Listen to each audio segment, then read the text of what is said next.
Hi Chaitan గారు. Hello అండి. చైతన్ గారు, షుగర్ వ్యాధికి నరాల వీక్నెస్కి కోరిలేషన్ ఏమైనా ఉంటుందా? ఉంటే ఎలా ఉంటుంది? అది ఎలా పనిచేస్తుంది బాడీ మీద? ఇప్పుడు నరాల వ్యాధి ఏమైనా వస్తే పేషెంట్లు వస్తారు మన దగ్గరికి. వాళ్ళు ఎట్లా కంప్లైంట్ చేస్తారంటే, సార్ నేను ఇట్లా ఫ్లాట్ అంటే టైల్స్ ఉంటాయి ఇప్పుడు అందరి ఇంట్లో.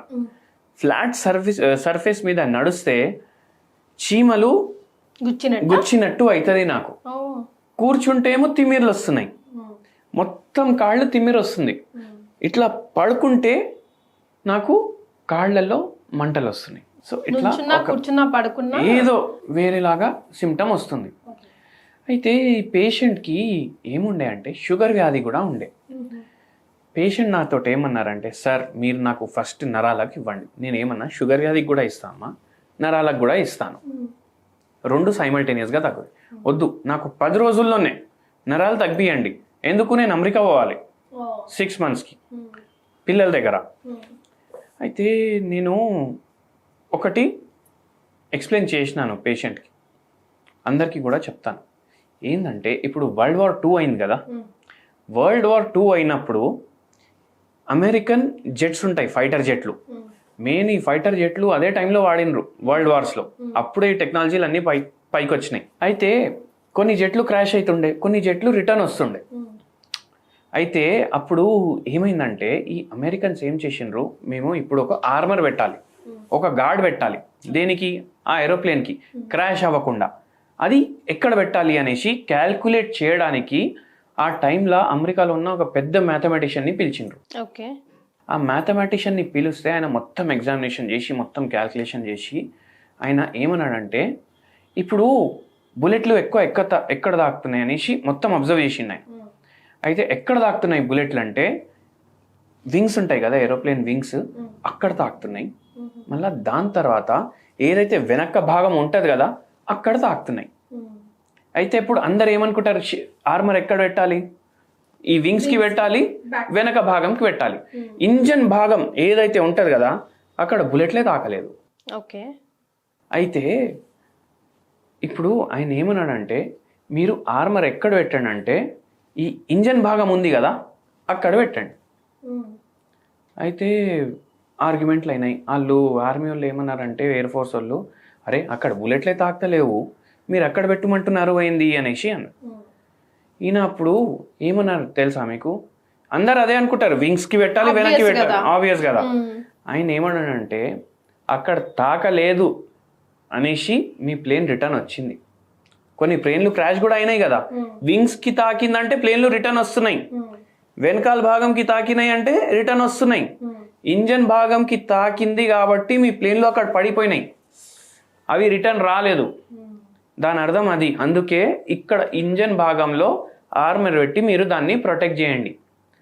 అయితే ఈ ప్యాన్క్రియాస్లో కూడా అయింది అంటే, ఇప్పుడు షుగర్ వ్యాధి వచ్చింది, ప్యాన్క్రియాస్ పనిచేస్తలేదు సరిగా, అది లేకపోతే ఇన్సులిన్ రిలీజ్ చేస్తుంది కానీ ఇన్సులిన్ రెసిస్టెన్స్ డెవలప్ అయింది, దానివల్ల నరాలు డ్యామేజ్ అయినాయి. మనం నరాల గురించి ఆలోచించొద్దు ఎక్కువ, మనం షుగర్ వ్యాధిని కూడా కంట్రోల్ చేయడం మనం ఫస్ట్ ప్రయారిటీ ఉండాలి. ఓకే. రిలీఫ్ కోసం పేషెంట్కి మందులు ఇవ్వాలి. సో మనం ఈ పేషెంట్కి కూడా ఇప్పుడు 10 days యూఎస్కి పోయేది ఉంది. షుగర్ లెవెల్ చూసుకుంటే ఫాస్టింగ్ ఏమో 400 ఉంది, పోస్ట్ లంచ్ ఏమో 480 ఉంది. అయితే మనం షుగర్ వ్యాధిని ట్రీట్ చేస్తూ ఫస్ట్ ప్రయారిటీ షుగర్ వ్యాధిని ట్రీట్ చేయడం, మళ్ళీ సెకండ్ ప్రయారిటీ రిలీఫ్ ఇవ్వడం సిమ్టమ్స్ తోటి. ఇవి రెండు పెట్టుకొని ట్రీట్మెంట్ చేయడం స్టార్ట్ చేసినాము. అయితే నరాలు కొంచెం రిలీఫ్ అయినాయి 10 daysలోనే. 10 daysలోనే. అండ్ మనకు 3 monthsలో HbA1c 13 నుంచి 9కి వచ్చేసింది. సో మనం ఏంటంటే మెయిన్ కాజ్ని ట్రీట్ చేస్తాం హోమియోపతిలో. మెయిన్ కాజ్ని ట్రీట్ చేస్తూ మనం ఉన్న వేరే సిమ్టమ్లు కూడా తగ్గిస్తాం అన్నమాట. ఇప్పుడు నరాలు అట్లా లాగుతున్నాయి, తిమ్మిర్లు వస్తున్నాయి, అవి సిమ్టమ్లు. అవి మనం ట్రీట్ చేస్తే మనకు రోగం అట్లనే ఉండిపోతుంది కదా. సో మనం మెయిన్ రోగంని ట్రీట్ చేయాలి. సో ఈ పేషెంట్ కేసులో కూడా అట్లనే చేసినాము. మళ్ళీ ఒక హోమ్ రెమెడీ కూడా చెప్పినాము. ఏంటండి అది? ఆ హోమ్ రెమెడీ ఏంటంటే దాల్చిని చెక్క, మళ్ళీ దాంతోపాటు మనము ఒకటి లవంగాలు ఉంటాయి కదా, 4 లవంగాలు, ఓకే, దాల్చిన చెక్క, లవంగాలు 2 దంచుకోవాలి. దంచుకొని మీరు చేసుకుంటారు కదా డైలీ. నేను అడిగిన చాయ్ ఎన్నిసార్లు తీసుకుంటారంటే 5 సార్లు తీసుకుంటారు అన్నారు. మళ్ళీ ఓవర్ బాయిల్ టీ అంటే ఏంటంటే యాక్చువల్ ప్రిపరేషన్ ఆఫ్ టీ ఏంది, డికాక్షన్ ఇంకా మిల్క్ వెరీ లిటిల్ క్వాంటిటీ మనం కలుపుకోవాలి.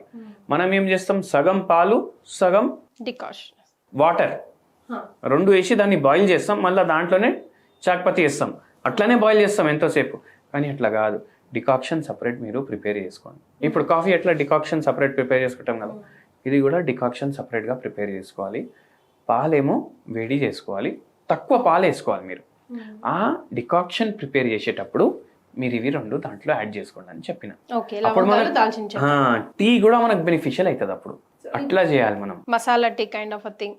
మసాలా టీ కానీ with little amount of milk, more amount of decoction. అట్లా చేస్తే మనకు, ఎందుకంటే టీలో కూడా యాంటీ ఆక్సిడెంట్స్ ఉంటాయి, వీటిలో యాంటీ ఇన్ఫ్లమేటరీస్ ఉంటాయి, ఆక్సిడేటివ్ స్ట్రెస్ రెడ్యూస్ చేసే ప్రాపర్టీస్ కూడా ఉంటాయి. సో అట్లా మనం తీసుకుంటే మనకు టీ హెల్దీ ఉంటుంది. ఎస్, విన్నారు కదా చేతన్ గారు చెప్పింది. మీరు ట్రై చేయండి, మీకు ఎలా అనిపించింది, ఎలాంటి రిజల్ట్స్ ఇచ్చిందో కమెంట్ చేయండి. Thank you so much Chetan garu. Thank you అండి.